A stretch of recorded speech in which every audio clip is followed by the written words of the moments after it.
Welcome all to my Rarebit Academy. I am going to explain you what is EER relationship and how to convert EER relationship into relational schema. Okay. EER represent a hierarchical relationship between entities where one entity type is considered a specialized version of another. Here the key features of EER relationships.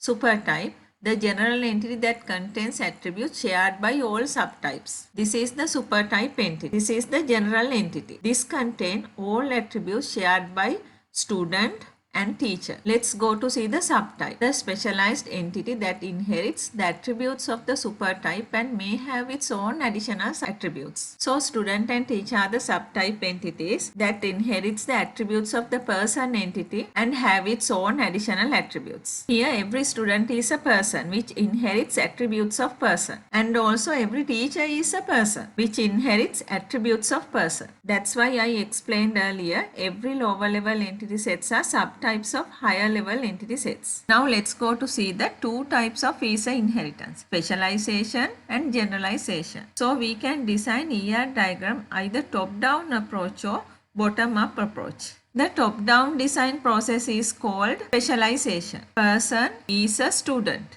Person is a teacher. The bottom up design process is called the generalization. Student is a person. Teacher is a person. Student is a person and teacher is a person. Okay. Now I am going to explain you how to convert EER relationship into relational schema. There are several methods to convert EER into relational schema. Method 1, separate schema for each entity set. Here we should write one schema for supertype which is in higher level entity set and schemas for all subtypes which are in lower level. In this method we should write relational schema for the supertype and also subtypes. Supertype is like this, and into subtype we should include the primary key of the supertype and all local attributes of that subtype. See, person is the supertype. It has its own attributes. Here student and teacher are subtypes. They have person NIC as primary key and its local attributes. Student has NIC of person and its local attribute GPA. Teacher has the primary key of person NIC and its local attribute salary. So this is very advantageous at that kind of situations. Understood? Sometimes there may be person neither a student nor a teacher. In this method we can include that kind of scenarios also, because here we have created 3 tables. So this is very advantageous at that situations. Understood? But we have to access more tables. That's the disadvantage here.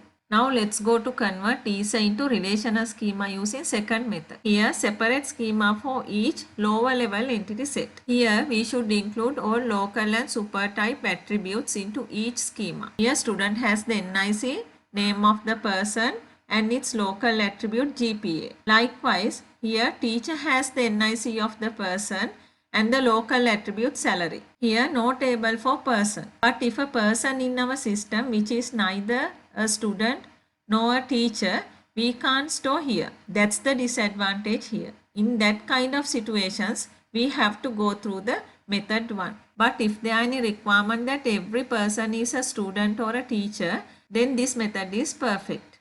Understood? Based on our requirement, we can choose the best method to convert to schema. Okay, let's go to method 3. Here we make only a single schema for the higher level by including all the supertype and subtypes attributes. Here person schema has the person NIC, name and also student's GPA and teacher's salary. But all attributes are not relevant to all records in the table. See, this student doesn't have salary. So salary is null here. Likewise, teacher doesn't have GPA.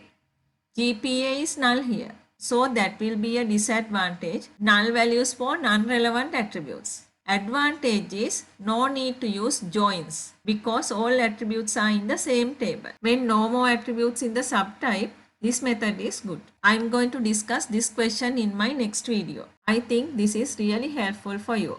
My students, subscribe my channel, like the videos and put a comment how this is helpful for you. Then I can take ideas to make further videos.